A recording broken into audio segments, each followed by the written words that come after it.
Hey y'all, welcome in some cases, welcome back, whichever the case may be. This is our 31 Days of Prevention series where we come together to share information, inspiration, and motivation to increase awareness and prevent future and ongoing domestic violence. My name is Marci Batiste. I'm the Executive Director here at 9 Seconds. I'm joined today by Cassie Magee, who is the Associate Executive Director for 9 Seconds. And, we're here today because 9 Seconds is a progressive nonprofit organization. We do have a heart-centered mission, but we also have a non-traditional approach, all in the name of domestic violence prevention. And so every 9 seconds, a woman in this country is either abused or assaulted. And we have a firm position that that's just not okay. But we also understand that the cure to that is not always simple. In fact, it's usually not simple. It's usually very complex. Lots of different things go in it. And that's one of the reasons why we're doing this series. And Cassie was gracious enough to bring her experience, which is very different. We're sister survivors, both had our own human experiences as it relates to domestic violence. But I didn't have children with my abusers. I wasn't married to my abuser. She was. And so this episode or this video in the series is really going to be an opportunity to hear a fresh perspective. I share my story all the time. I share my experiences all the time. But really, I'm going to hand this kind of over to Cassie today because she was married at the time. She does have young children. They are her ex's children.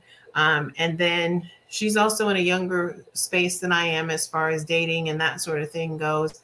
And so I really want to just kind of I want to hear a fresh voice, a new perspective, and kind of understand and help y'all to understand that of all of the complexities, these are some of the things. The reason for this series is some of the things that we don't think about as it relates to domestic violence prevention and recovery. And so Cassie's I'm going to go ahead and toss it over to you, Cass.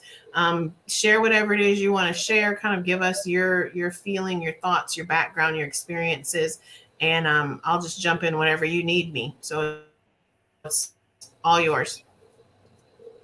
Thank you. So I think the best place to probably start is going to be with kind of my transition into becoming a single parent. So if you looked at some of the other videos that Marci and I have done together, I gave a little bit of my background about as far as being in a domestically violent situation. So when I was in that relationship, I had my daughter, the oldest one, and then I was pregnant by the time that I left with my second one. So my oldest was exactly just turned 1 year, and I found out I was about 2 months pregnant. So really for me, that whole journey kind of started once the divorce papers were served and filed at the court, and that journey began. It took almost a year from start to finish to be done with it. And it was like a super stressful moment of time, but I've never been happier that I stuck it out and I did it and I completed it. In my story, I did end up getting full custody. And so I know that might be a little different than what others have experienced. But in my experience, I got full custody and he was granted supervised visitations, which means his visitations, he had to be overseen at a facility by a supervisor. And the reason that occurred is just because the level of violence, the law recognize it as severe domestic violence. And because of that, the judge had to rule on the law that he was not allowed to have joint custody. So in the state of Arizona, that's how the law is written, is if severe domestic violence is involved and can be proven, the parent that is doing the domestic violence is not allowed to legally have custody of the children that are involved. And he was still legally allowed visitation rights, which almost every state you're going to find they're still allowed to have that visitation. So in my situation, it was, 2 weekends a month. He got 3 hours and it was at that supervised facility. I would love to kind of just stay in that perimeter for just a moment here, because I know sometimes you end up having to do co-parenting. And I did not co-parent because at the time I still had an order of protection against my ex for me while he was allowed to have supervised visitations with the girls. And when I got assigned to go to like parenting classes or co-parenting classes through the court after everything was said and done, I found that every single person, and there was men and women in that co-parenting class, all of them obviously were in a struggle to learn how to co-parent. And I listened to their stories and I listened to how they're interacting with their partners. And this class was meant to teach them how to securely and safely co-parent without affecting the child. And a lot of them gave stories of when they were kids and their parents were co-parenting and what that experience did for them. And a lot of it was very toxic. And so it led into their life now, where now they have a toxic relationship with, the other parent. And the main thing there is that I really learned how your relationship, even when you're not together, can still affect that child when they're watching that interaction or they're listening to you talk about the other parent during, your visitation time with them. And fortunately, I didn't have to go through that experience just because I wasn't co-parenting, and all of his visits were supervised to the point that, he'd never had a chance to talk negatively about me to my daughters or around them. They were very strict on what they allowed in. They watched for a lot of different red flags, things like that. And that probably lasted, I would say, maybe 4 to 6 months. And then he kind of fell off. And so to this day, he doesn't do supervised visitations anymore, although he does have the order that would have allowed him to do that. So it's been roughly about 3 years now since his last, visitation. So again, I didn't have the personal experience of co-parenting, but because of the court-ordered classes, I had to learn a lot about it. And I think that's definitely an important topic to realize, that regardless of how you treat the other parent or how you feel about that parent, the child is half you and half them. So they're going to internalize any negative, conversations or references that you throw out. And it's going to affect that child through their whole entire lives. It's going to affect their relationship with that parent. But I won't overly speak on it just because it's not a personal experience of mine, but I just wanted to bring that up. And after we were done with the divorce and we got the custody worked out, one of the tough things for me was trying to separate my emotions from my parenting. So at the time, I had a lot of fear. I had a lot of depression. I had a lot of anxiety. I had like a roller coaster of emotions going through me because everything ended so abruptly. And the process, like every time I had to go back to court, it was like being re-traumatized. All that anxiety and fear came back. Like, what if this is the time that the judge just tells him he can have, unsupervised visitations? Or, what if this is the time that it's not ruled in my favor and now I have to deal with the next consequences of this whole breakup and being in this situation? So there was definitely a lot of anxiety and fear every time I had to go back and get a new order or serve him or go to court or have any interaction. And it didn't help, because when we were doing the supervised visitations, I was going through that healing process of accepting what had happened. And when he kind of stopped doing the visitations, my oldest, again, was 1. And I had just finally had my youngest. So she was, infant newborn. So she doesn't remember any of this. Although he wasn't an extremely present parent while we were together, obviously my daughter was around him for a whole year. And so she remembered him. She knew who he was. And when he stopped doing visitations, it affected her to the point that, if we went to the facility and he didn't show up, she would leave in tears. And I think that was the hardest thing about the whole situation, was watching her pain of not seeing him, of not being around him. It didn't matter what level of involvement he played with parenting. She knew and was familiar with who he was. And so the difficult part really was watching her trying to transition out of just having me around while still dealing with my own emotions of now having to do everything alone, and not even feeling like I could have someone to rely on if something happened or went wrong, or if I had, just a question about, oh, I don't know if this is normal if she's doing that. Do you think it's normal? You don't even have someone to bounce those ideas off of anymore. And so I think the hardest thing was learning how to be a good parent and a good mother while she's transitioning at the same time that I'm transitioning. And now I have a newborn and a new job, and I live in a new place. I have a new set of responsibilities. And it really felt like the world was caving in on me. But the one thing that kept me going was because I realized that I was playing out a lot of what I saw in my childhood, and I didn't want the same outcome of detaching from my kids in order to save myself, which would then make them feel unloved and alone. And I think as parents coming out of abuse, particularly as mothers coming out of abuse, your kids hold so much of a reliance for their emotional comfort, their mental comfort. And sometimes we forget that that reliance goes beyond a provisional comfort where, you're providing food, you're providing a bath, you're providing a bed, a house, a roof, warmth, whatever it is. In that stage, they're looking for that emotional and mental comfort because they're going through the change just like you are. You don't see it in them because it's human nature to see your own pain more than you see other people's pain.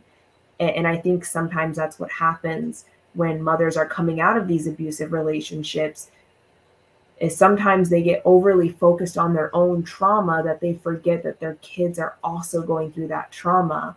And the most difficult thing, I think, is finding a balance of how do I deal with my trauma and care for myself while also helping them deal with their trauma and then care for themselves. Does that make sense? It does. I have a question. When you were talking about being able to recognize that you're in transition and your daughter at 1 is also in transition, and I think we can all get the visual of what that's like when the parent doesn't show up. But what did you recognize in her? Like, were there any behavioral things that you noticed about her, or changes or shifts like in her mood or her attitude? Because she's a very gregarious and upbeat and high energy child. So how could you tell that outside of just that, when he doesn't show up for visits, how could you tell that when she needed something more from you?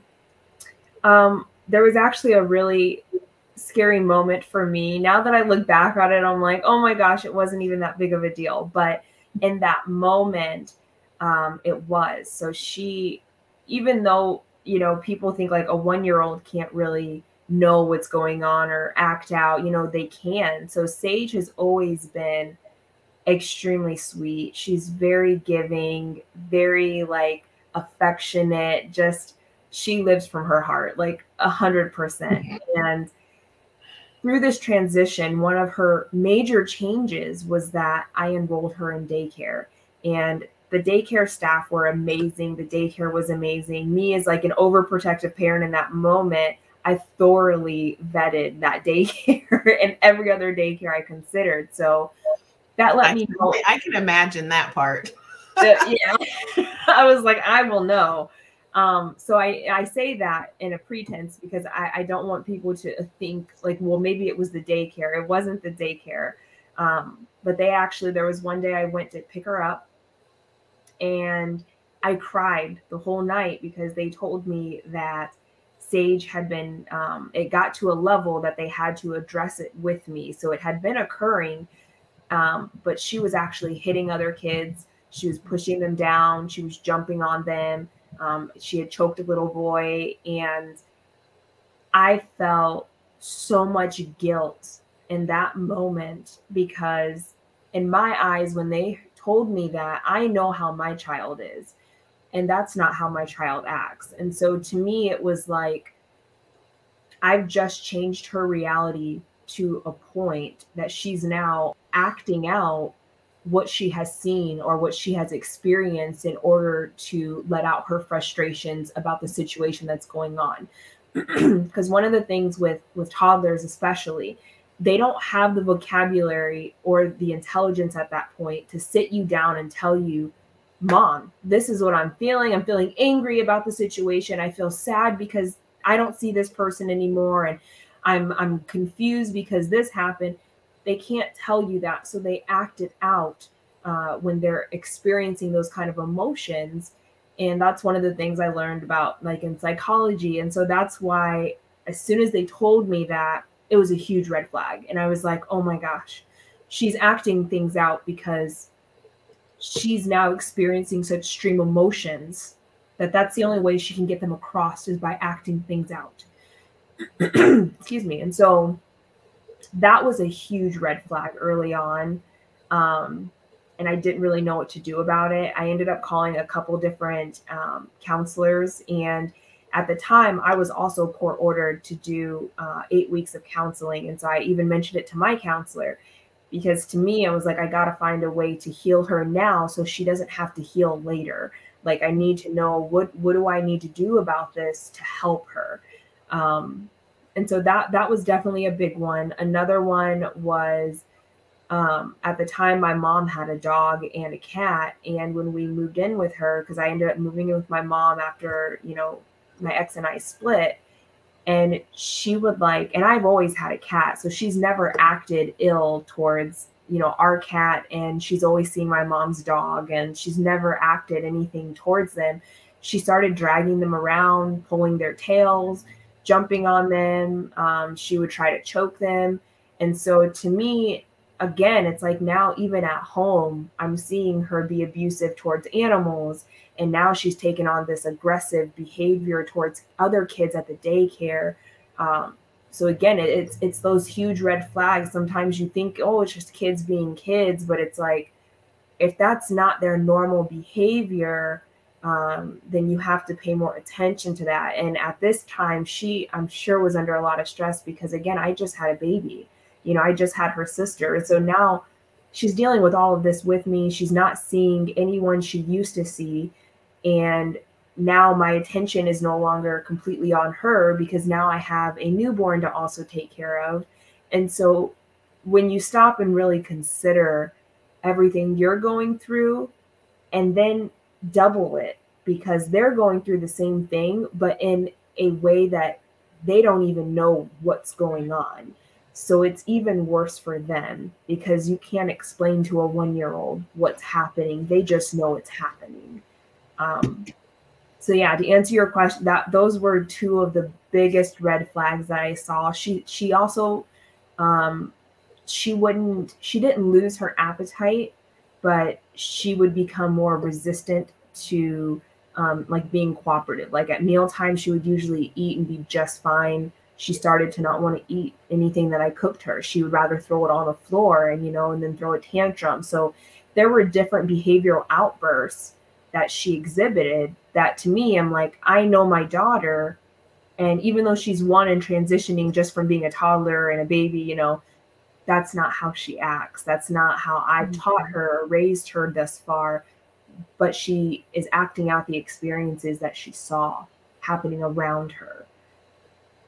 Yeah, and I think that's an important point. We talk all the time about the generational systems and how you have to kind of disrupt that system so that it doesn't move forward onto the next generation. People talk about generational curses.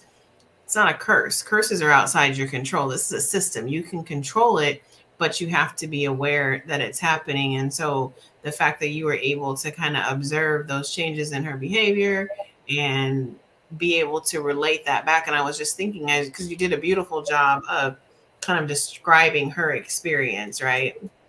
And so I was thinking as you were talking about, trying to put myself mentally in that position where, you're one, your dad is now gone. Your mom is, here. She's always been here, but now mom's different. And then now you've got this other little human being. Like, where did this thing come from? And you don't live in the same place. You don't see your grandparents. You don't see, that's a lot of stuff for anybody to process, but particularly for a child who doesn't have the vocabulary or the level of understanding to be able to even, like, they can't even formulate a question to ask you what's going on.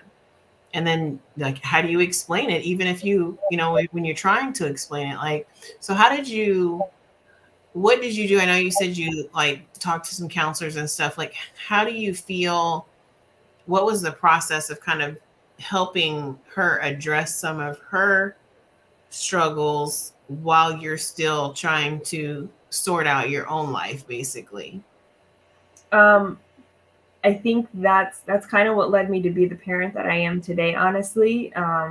So in a way, I'm kind of thankful for having to face that challenge because it made me how I am today, which the way I chose to tackle it, and I thought about it from kind of a neutral perspective of, okay, how does this normally look when parents experience this with their kids? What normally happens? And what normally happens is, and I felt it, but it's like when they're being disobedient, when they're acting out, you get enraged because you have all your own stress and you're trying to just make life work in a semblance of, something not chaotic. And now you're acting out. So, now I'm going to beat you, or, now I'm going to yell at you. I'm going to, tell you to act right. I'm going to force you to submit into being, tolerant and listening to me. And I definitely had those moments where I absolutely felt like that, where I just wanted to whoop her so that she would just stop. And I wanted to yell at her so that she would just listen. And what stopped me from acting in that way is because she's already acting out things that she saw happen between her dad and I. And sometimes I think what we forget about domestic violence is that when you're in it long enough, you yourself become domestically violent towards someone else, whether it's your ex, your kids, an outside person. You get so conditioned to that environment that now you're acting it out. And that's when the kids really get the brunt of it because, now mom has to deal with this and mom's stressed out. Now I'm the reason mom is stressing out. And now mom is taking it out on me. And I knew when I was growing up and I kind of reflected on how my mom was with us, it wasn't necessarily the physical violence, but it was, I'd never felt loved. I felt so unloved by my mom. But if you ask her, she's like, I showed you my love by providing for you, by working, 3 jobs all day for you. So for her, in that moment, she saw love in a different way than how a child might see love, because children don't understand yet that love comes in different forms. And so I reflected on that as well. And the solution that I came up with and that I just chose to do, the counselors also recommended be patient, talk to her at her level. Don't act like she can't understand. Just talk to her, talk her through her emotions. And to me, that was a foreign concept because no one's ever talked me through my emotions. Right. And I'm like, and it's a 1-year-old. What is she going to say back to me? Is she even going to understand what I'm saying? So I took their advice and I paired it with my own advice to myself, which was just love her. Every time you get mad, just love her. Just give her a hug. Every time she's throwing a tantrum, don't yell at her. Don't hit her. Just love her. Just love her. Because really, when kids act out, that's what they're saying is they need love. And I found a balance of taking care of a newborn and showing her extra attention more than what I was giving, because I was giving all my undivided attention to like researching custody trial laws and, you know, trying to work so that we could get beds for them and like just doing all this extra stuff. And so I chose to, I more so had to force myself to stop stressing and tackling all these other big problems, and to put that down when I saw that she needed love, when she needed attention, when she needed some of my time. So I made it a habit where, you know, I would put the baby to sleep at night, and me and Sage would just stay up for like an hour, and each night, no matter how tired I was, I would just love on her and I would kiss on her, and she would talk to me in her little babbly voice, and I would pretend like I understood. You know, we'd read bedtime stories, or even if she just sat on my lap and we watched TV together, because that gave her that moment of space where she could just relax and be comfortable and be happy and be back to normal with mom without being interrupted by a baby, without mom trying to go through paperwork or rushing around different places. And when she did have a tantrum, you know, it was really hard at the beginning because I wasn't raised like this. I didn't watch someone raise their kids like this. So it was a new foreign concept to me. But I would get down on my knees and I would tell her, and even to this day when I'm talking to her, I always tell her, look at me, because I want her to know I am listening to you. I'm here to listen to you. I want to know what's wrong with you. What pain do you have? Are you mad? Are you sad? What's going on in that little head of yours? Like, tell me so I can help you.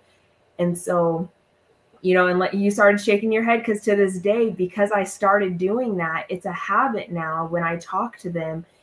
Look me in my eyes so that we know that we're hearing each other, that you know my attention is all on you and only you. Like, don't be afraid to look at me and cry and tell me what's wrong. Never be afraid of that. And when I did that, the more and more that I did that, the more she got back to normal, and the more she started to do that with the younger one. Like, to this day, if my younger one falls down and gets hurt, Sage will come over and tenderly hold her and be like, Rain, are you okay? Are you hurt? Are you okay? And it's because I had to dramatically transform out of raising them the way that I was raised, and changing the focus of my pain onto the focus of her pain. And I did have to abandon myself in that moment. I had to push my healing process back in order to make sure that as we move forward together in our new family unit, that she wouldn't have to come back to her childhood the same way I did, to figure out, how do I heal when mommy was healing and I didn't know how to heal? How do I now heal from that as an adult? I didn't want that for her. So my healing process had to be delayed a little bit in that, which it's okay, because how well can you heal when you have two kids that are also trying to heal but don't know how? You know, it just makes the cycle even worse. It makes it more chaotic. Right. Yeah. One of the things I've always liked about your parenting style is, you know, I watched you when I moved back to Arizona and was staying with you and the girls for a little bit. And I always watched how you were always present for them. So whether it was the dishes or sweeping the floor or doing the laundry, you know, you had a routine with them. So they have their bath time, story time, bedtime, and you put them to bed at a decent hour. And then you did all the stuff you have to do. And I think that I've always respected that and admired that about how you parent, because you do have to find a place to kind of do it all. But the fact that you were able to create a structure for them that, to your point, honors their emotions and honors their needs and lets them know that they're loved and they're heard and, you know, they're cared for, you know, because I mean, I've watched you many nights, like, I used to tease you, as a matter of fact, like, your food would be in the microwave, because by the time they were done eating, you go to sit and you're like, I'll eat when they go to bed. And I'm like, where they do that at, you know?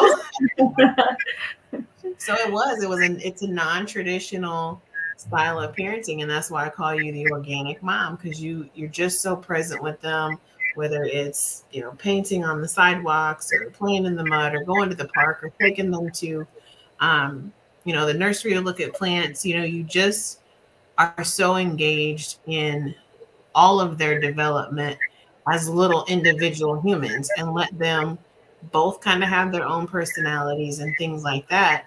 But I can see where, like, you have to be intentional about that, because like you said, like, that's not what I came from. And that's what we always talk about, is that generational system that you start in doesn't have to be the generational system that you push out. And so you were, even whether you were cognizant of it or not, immediately you were aware, like, I gotta do something here that's different than what I experienced, even though it was contrary to every natural instinct that you had. Mm-hmm. Like, that's not easy. So that's really, when we talk about, you know, kind of finding your way as a single parent after abuse, I think those are some of the things that people struggle with. Like, just, I mean, after divorce in general, but particularly when it's been an abusive situation, I think so. I think you shared some really good nuggets, and I hope that people kind of catch and pick up on that it's the intentionality of changing the system and rewriting the narrative. Absolutely. And I know we're probably reaching about halfway, so I do want to transition from kind of what my experiences was and how I dealt with that immediately after to kind of more presently, because I think another big part of being a single mom, especially after abuse, is where do you continue as far as your next relationship? You know, now that you have these kids, and maybe now you feel like you're at a good place with healing, where you're like, I'm kind of ready to go out there and date and look around. And these are just things that I've picked up from myself, as well as, you know, I've watched content on relationship dating. And that's also, you know, listening to some of that content is where I realize these are places that I still need to heal, that I still need to look at. And I even, you know, was telling you earlier, you know, I just talked to my dad and I threw some of these ideas by him just so I can get a man's perspective on it, to make sure I'm not being like too delusional about these ideas or thoughts. And he even was like, yeah, that's the way to do it, you know? And one of the main things for me is I'm terrified of introducing someone to my kids that is going to hurt them. Whether that be mentally, emotionally, sexually, physically. I don't want them to experience any of that pain that I had to experience when I was a child. Yeah. And that's always been my fear when it came to dating, because I just don't trust easily. And so again, that's one of those things that I realize I need to heal for myself, is still learning to trust. And that's like a lifelong journey that you always have to come back to and heal from, you know. But one of the things that I had kind of discussed is, when do you introduce your kids? You know, when you're dating someone and you're feeling good about this, when do you introduce them to your kids? And what does that introduction even look like? So I have two different experiences with that. One was the first relationship I ever had after my divorce. And in previous videos, I've mentioned this relationship, and, you know, the guy was amazing, treated me very well. And I introduced him quite early on, because we actually were working in close headquarters together. And so my girls would always come to work, and, you know, if I had to run into work, I was with them all the time, so they would naturally be with me. So he already was exposed to them through that.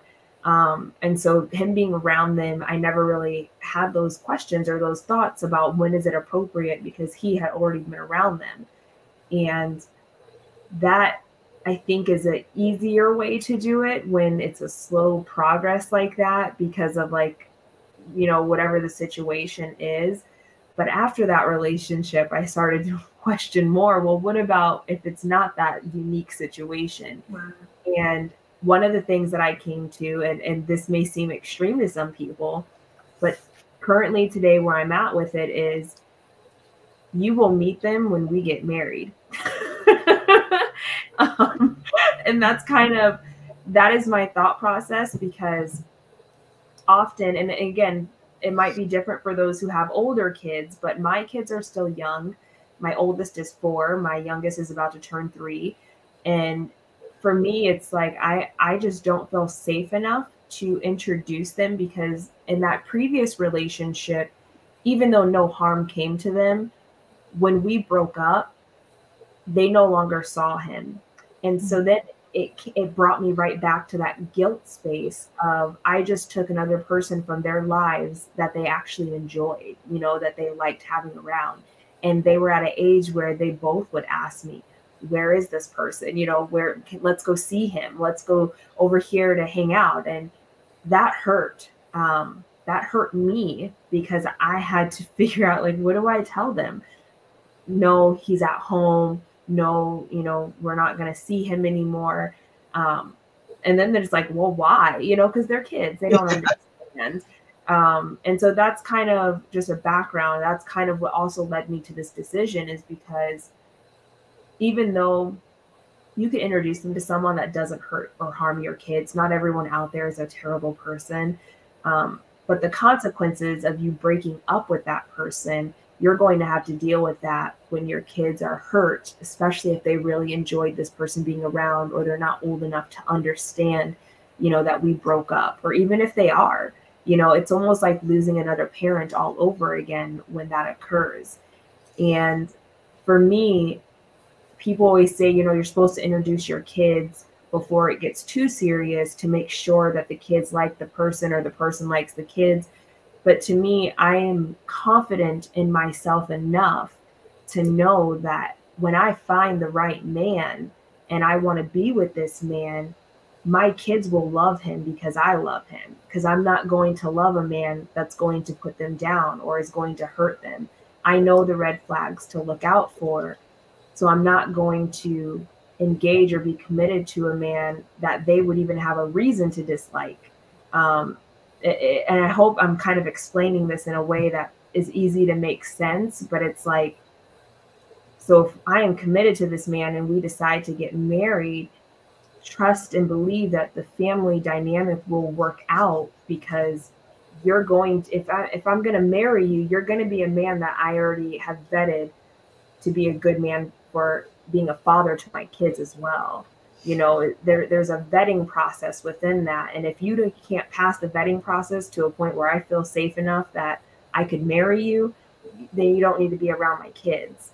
And that's kind of where I'm at presently today. And maybe that'll change in the future, but that's kind of how I see it. That's the best way for me to protect my girls from having to deal with losing someone, as well as any negative things that might come in when you're introducing a new person, and especially if they're not even a permanent new person. So I like to play the devil's advocate. Always. So it's interesting. Like, we've never had this conversation. So I'm wondering, I understand the vetting process and your thought process kind of there, but I also know how you parent. Mm-hmm. And so once you are all the way down the marriage path, to introduce them to the kids, and then, but not understanding how they parent. And you parent in a very unique way. We just talked about, some of the choices that you've made and adjustments that you've made, and not everybody is going to necessarily understand or agree with the approach that you have to parenting. So what have you thought about kind of what that looks like and the readiness of that? I have actually thought about that, and my realization on it, because we have had this discussion before of like, well, I don't know if I could handle watching someone else parent my kids in a way that I wouldn't parent them. But what I've grown into this, and I say grow because it's not, initially I'm in that fear base of like, if you don't treat my kids the way I treat them, then you don't need to be near them. But I also have come to understand that you know, if you go back to the term, a village raises a child. Okay. The reason that works out so well is because you have different parenting styles throughout that whole village. I cannot, as a woman, expect a man to be as nurturing, attentive, patient, loving, you know, motherly as I am. And it's all about balancing that feminine and that masculine. And so for me, I've grown to accept that not everyone's going to parent the way I do. There are hard no's that I will not accept, and then the rest can be worked. A hard no, if you think beating your kids is a good way to discipline them, we will not be together. You will never meet my kids. That's a hard no. But if you maybe believe in, you know, giving them that tough love, so when they mess up, you know, you're scolding them, you know, telling them that they did something wrong and sending them to timeout, rather than, you know, my way of like, let's talk about why you did this and how we avoid doing it and how do you feel about that. You know, just because that's my way doesn't mean it's the right way. There are multiple right ways to parent. And I think the importance here is knowing that if I feel like you are safe with my children because I know you as a person, I have vetted you, and I know that you would not harm them intentionally or unintentionally, then your parenting should not have a problem. You know, the way you parent, I should not have a problem with that. It's going to be different than mine, but that difference is what creates a well-rounded child. You know, because otherwise they're going to grow up to be super soft all the time and cry at the drop of a dime when anything happens. You know, if it's just me all the time and everyone treats them that way, it takes a different style sometimes to toughen up. And that's just not my style, is to make them tough. You know, I want to love them and like give them good feelings. And so sometimes It's good to have a more stern masculine energy come in and teach them a different way to do things or a different reaction than how I might react.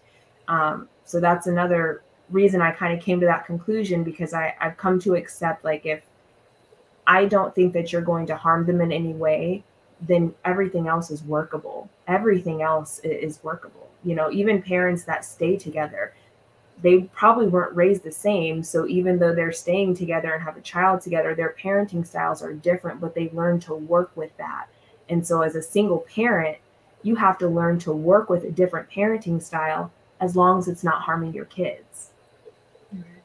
Yeah, and I think a valuable point in the conversation is just that there's no right or wrong way to do any of this. You know, we're all kind of a work in progress, and you live and you learn, and you do the best you can, but certainly having the wherewithal to be intentional about the process and understanding that everything that we do in any given moment is building up, is creating their generational system, because you've got what you're born into, and then you've got your environmental exposures. And so all of that helps them develop into the person that they're becoming. I have one other question for you before we wrap up. Like, how do you, and this, I'm interested to hear how you'll answer this, finding time for dating, like making time. I know you said, like, you know, meeting my kids until, but how do you, like, where's the balance? You know, you've spoke a lot about boundaries and certain boundaries that you have. And I think that's important as well, to know what those are. Where do you find time? Like, where do you see that going for you? I think finding time is the most difficult thing, because I have gotten so used to always being around the girls, and everything that I do is with them. And if it's not with them, it's because I'm working and they're at daycare. and so in the morning, in the afternoon, the evening, you know, my life surrounds them, and I'm okay with that. But I honestly can't give you a straightforward answer there, just because that is something that I'm still struggling. As much as I feel that I'm ready to start dating, or I want to start dating, it's finding not even finding the time, but finding the motivation to break out of my daily cycle and comfort of just living my life with them. and knowing that like at some point I have to make the time and go out and do things, because I'm at a point right now where it's kind of like I'm really comfortable with the life that I have with them. I'm really comfortable with our routine and our cycle. But I also understand if I don't break that, I will always be in that. And you know, same thing with self-time, you know, self-care, self-love. It's like you also have to find that same time for yourself and not get stuck in the comfort of just your daily routine. So some of the little tips and tricks things that I've learned is schedule things during work hours if you can. That way you don't have to pay for a babysitter. um, and if you do have to pay for a babysitter, you know, don't do anything past 9 o'clock.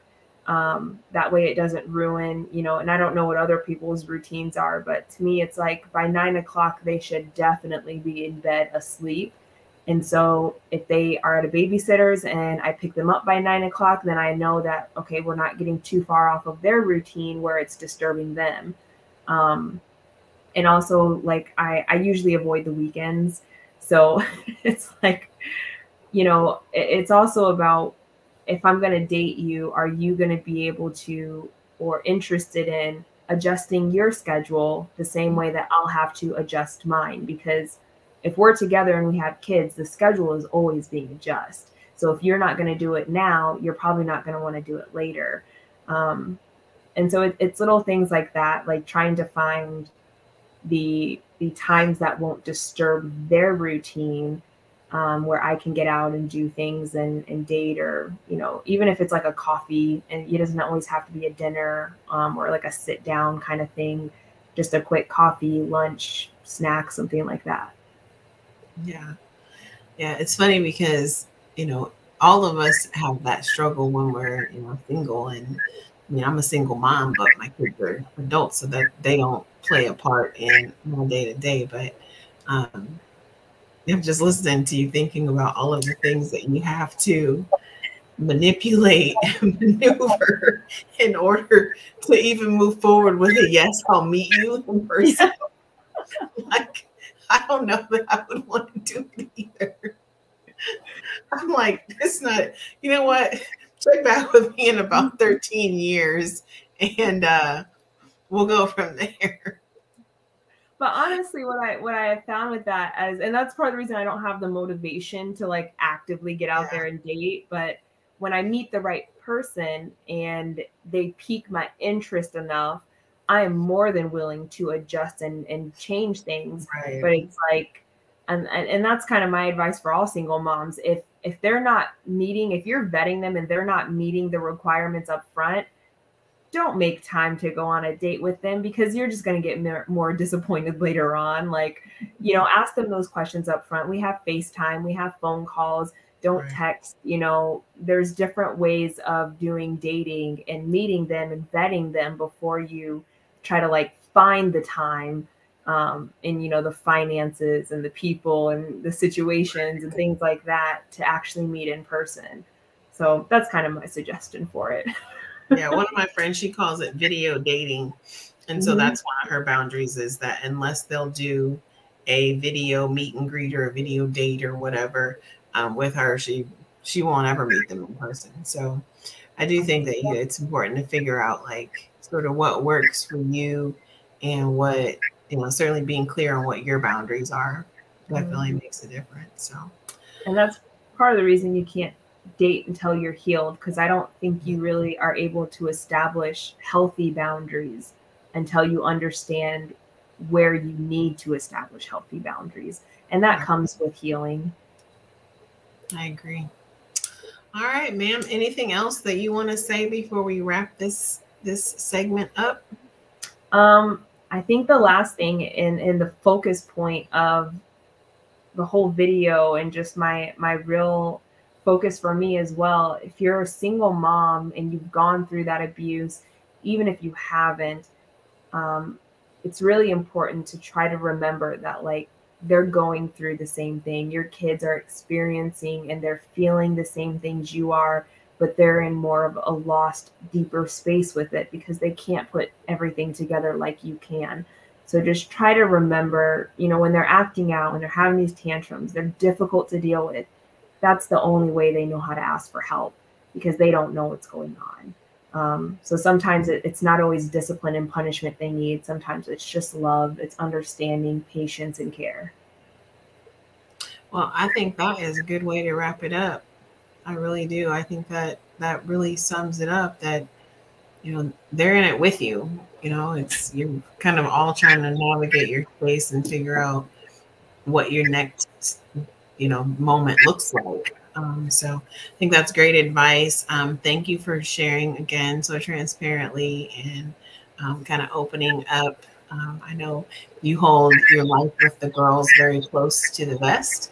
And so I appreciate you, really stepping out there to kind of share your experience and your insight, because they can't get that from me. Like, that wasn't my experience. So definitely appreciate that. And for those of you who are watching, as always, if you hear something, share something.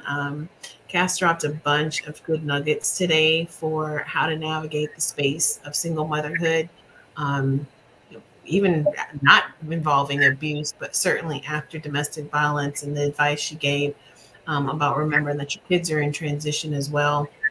I think that alone deserves and warrants a share, because we always say, like, you never know what someone's going through. And being a single mom after abuse, dating, raising kids, doing life after domestic violence, it's not that simple.